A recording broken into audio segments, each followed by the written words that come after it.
Okay, good morning. Come on. Camera's on. Good morning. Okay, good morning. Good morning, friends, foes, enemies. What day is it?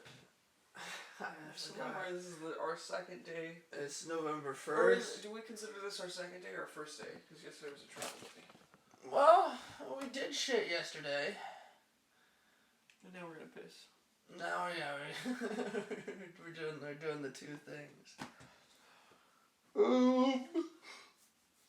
What's the weather like outside? Frightful. Frightful? But the fire is so Is it delightful? I don't know. I think it's probably 50s. Since we've no place to go. No, we do. Since we have many Please keep it clear. I'm wondering if we're in DC, which is a blue place, but I mean, I don't know. I think in California there were 4 million Trump supporters to 8 million. I mean, obviously, Clinton supporters outnumbered them, but 4 million is still a decent amount. But if we had proportional representation in the college, like 4 million is a lot of people. That's more than that. That's more vote. That's a third. That's more voters than several states. Yeah, that's crazy, isn't it? There's more California Republicans than inhabitants of lots of red states that get at least 3 votes, and they don't get any votes. So I wouldn't be surprised if we had like maybe a third. If I'm gonna base it off California statistics, which I probably shouldn't, but just a guesstimate, probably a third of Trump supporters. Okay. Would be in DC. Okay. A third of all Trump supporters in the country? A third of all Trump supporters? Or a third of the people in DC would be Trump supporters? No, a third of the entire nation's. They've descended upon the Capitol. But they're standing by in Virginia. Yeah. They're not voting. They're waiting outside in Bethesda. Yeah, so who knows what we'll see today. Singing in the rain. Just singing in the rain. I'm singing in the rain. Da da da da da da da da da da da da.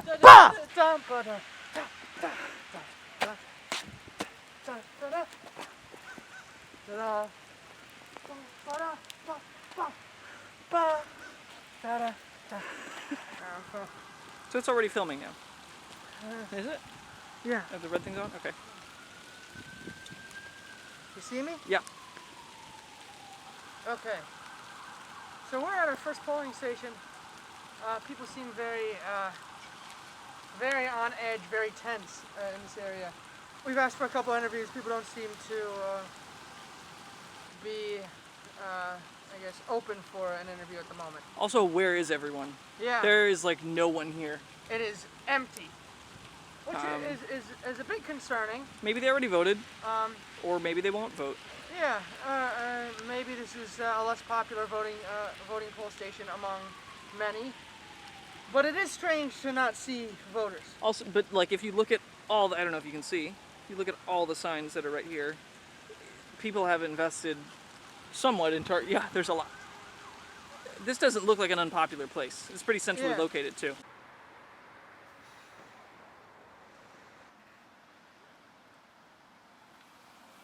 Change is, meant to be made. Yeah. So do you mind saying your name if you're comfortable with it? Are you recording? Yes, Yeah. I'm Johnny Silvercloud. All right. And for Afro Sapio Fallow Medium. And you said you are a freelance photographer. Yes. All right. And you've been photographing the protests? Absolutely. I find my stuff on Shutterstock and Instagram and Flickr. I haven't used Flickr too much though. Me? I haven't used Flickr. Yeah, wide. I don't know. Like, you're on a good track. You're on a good track. So do you mind saying your name? Sure. We can start again. Oh, now? Yeah. Oh, Johnny Silvercloud. I'm a photographer, writer. I write on Medium. My publication on Medium is called Afro Sapio File. And you have been shooting the protests, right? Yes, since day 0 on May 30th. Yeah, and how has that progressed? How does that progression look like? What do you mean by progression? Like the protesters Yeah, or the oppositional forces, so to speak? Either one. How did it look like? How did the protests look like when it started versus how they look like now?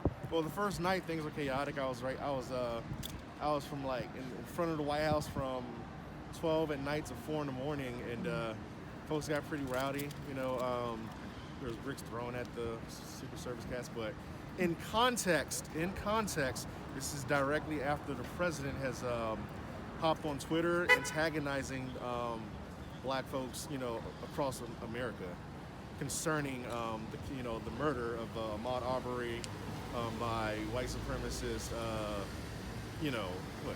Vigilantes? They're not terrorists. Local American terrorists. Breonna Taylor and George Floyd. You mentioned white supremacists. Is there any threat of any alt-right, group? Well, I've heard that Chicago? I've heard that the Proud Boys leadership is here. The leadership guys here. One thing that I'll say that I know that typically, due to the special terror threat that DC may suffer, they must be practicing stuff. All right. Yeah. Anyway, due to the special terror threat that DC may suffer, cops are very inclined to yank up anyone who has a weapon on them. So I would assess that it's very difficult for outright supremacists white supremacists to actually bring their guns in the city. But we still just don't know. We still just don't know due to the fact that cops tend to, they're authoritarians by nature, and they tend to align with white supremacists and right-wing politics. So we really don't know. Do you have any personal worries about Yeah. election night? Yeah. What are they?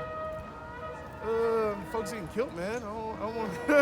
These are my people. I'm from DC. These are my folks. I don't want to see our folks getting, slain, beaten, mutilated, and shit like that. I don't want to see that. It's too much. I don't like that shit. As you can probably infer, I'm a military vet. So, looking at all this, looking at these buildings being boarded up, this is very much similar to the things we've observed in foreign countries, like Syria or like other locations where there's civil war and social political strife. America, there's a lot of worry that America's on its last legs. Do you mirror that worry, or do you have? Yeah, I'm a bit worried. I'm a bit worried of it because it's like most Americans, they might not have seen like civil war and strife. I mean, most have not. Yeah. But I have. I've been in Afghanistan. I'm oversighting all these other nations. When I was serving as a soldier. So it's like I can like, this is very real. It's almost like when somebody been somewhere. Like, yeah, that's what that place looks and smells like. Absolutely. So for those who have fears, I'll say that their fears are very valid. You might be looking at final moments of a democracy. Do you have any final thoughts? I don't know. I hope you guys stay safe. Yeah. People doing the right thing. Don't let folks coax you into not telling the truth. Especially make sure you guys always engage in reality. Keep on doing this work they have.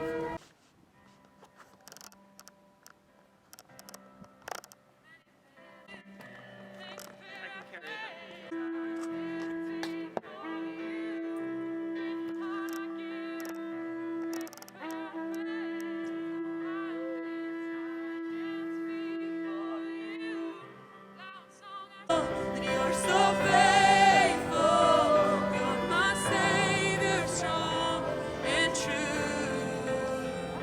And I'm so grateful that you're so faithful. I place all my trust in you. Your name, or My name's Bill Wilson. All right, and it seems that we're here at a Trump rally, right? No, it's a God rally. The God rally. Yes. Oh, very nice. And why'd you show up today? And what? Why'd you show up today? Well, we've been doing this for like 50 days. We've been going into the park when it's open and praying 24 hours, 7 days a week, and to bring God's presence back into our city. We live here in Washington, D.C. It's our city, and we love it. And how is it left, this city? You said to bring God's presence back into the city. How is it left? How do you feel? Well, in the past, we've had some protesters to come in, and they have not done very nice things. We like nice things to be done in our city, and so we pray and ask God to do away with the protesters coming into Washington, D.C., and He's been faithful to help us out. So God and our prayers and the police have slowed down these protesters, and we are here praying in the Black Lives Matter plaza to ask God to help us in all these ways. So, what does Trump mean to you? Well, I think he is somebody that is standing against a very wicked tide that is coming in to try to take over this nation. And to me, he has stood for religious freedom. He stood to end abortion, which is really important to me because, I mean, at first it wasn't, but the more I prayed about it, I knew it was the thing that mattered the most to the Lord because it's shedding innocent blood. And so to me, that's the plumb line on how I vote.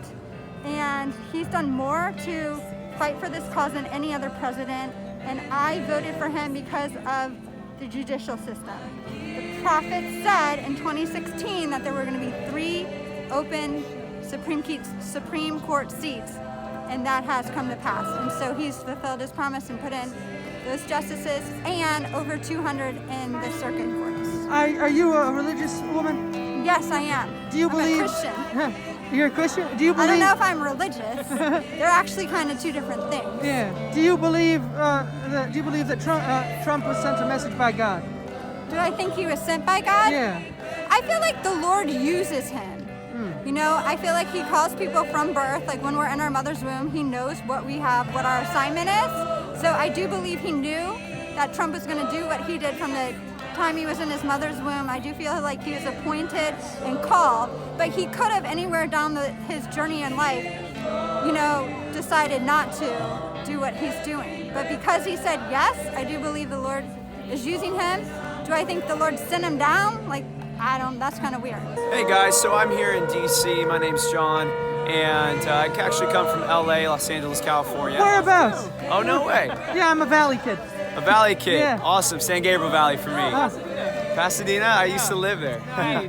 So what brought you to DC? What are you doing all the way out here? Well, I just believe that, you know, I was here for, you know, prayer over our nation, over our president, and I believe prayer is powerful. It's what founded this nation. Our nation would not be here today if it weren't for prayer and the values that we hold, that, you know, all people, all men and women are created equal and endowed by God, our Creator. And so, you know, I think we're out here because we believe in reconciliation and healing for our nation. And I know a lot of people may not like President Trump, and a lot of people may be offended by him, but I would be very offended if someone was trying to take my child. And I would be very angry if someone was trying to, you know, attack someone I love. And I think he just loves this country. You know, I don't have anything against anyone for a different opinion, but after watching Bob Alinsky and what he showed evidence for about the Bidens and just the corruption and the prostituting of America and the violence that has been approved of by the left, you know, I think it just affirms that I cannot shut my voice off, so to speak.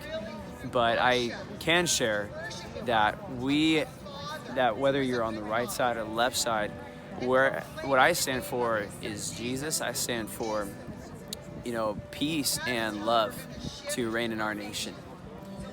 Is that what this As One rally is about? Because we saw them setting up yesterday. We're really curious what that was. Yeah. As One is to bring our nation back together.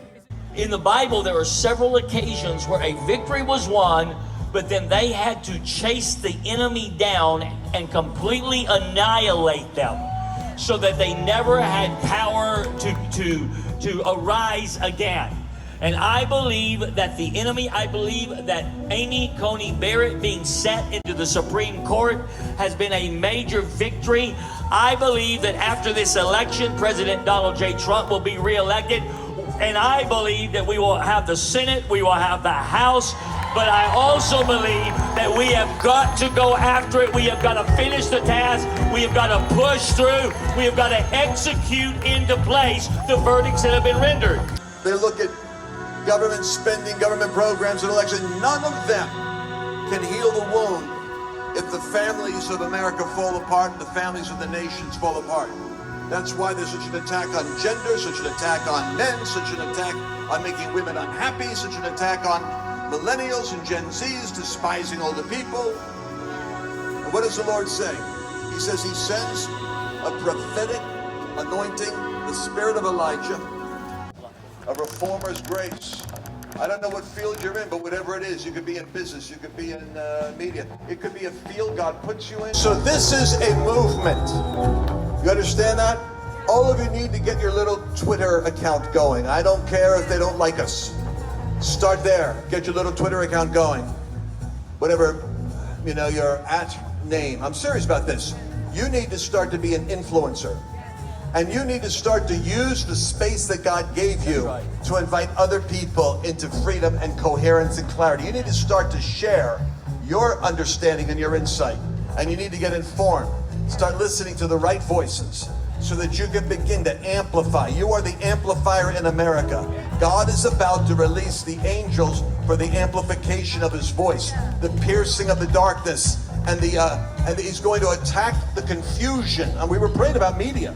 So that means there's going to be new media rising up. I want you to put your right hand up and say, I will be a great awakener. A great awakener. And My camera's busted!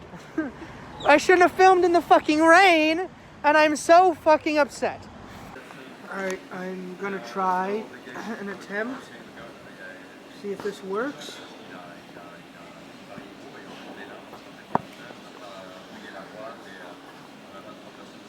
Oh no. Something's working, it's not focusing.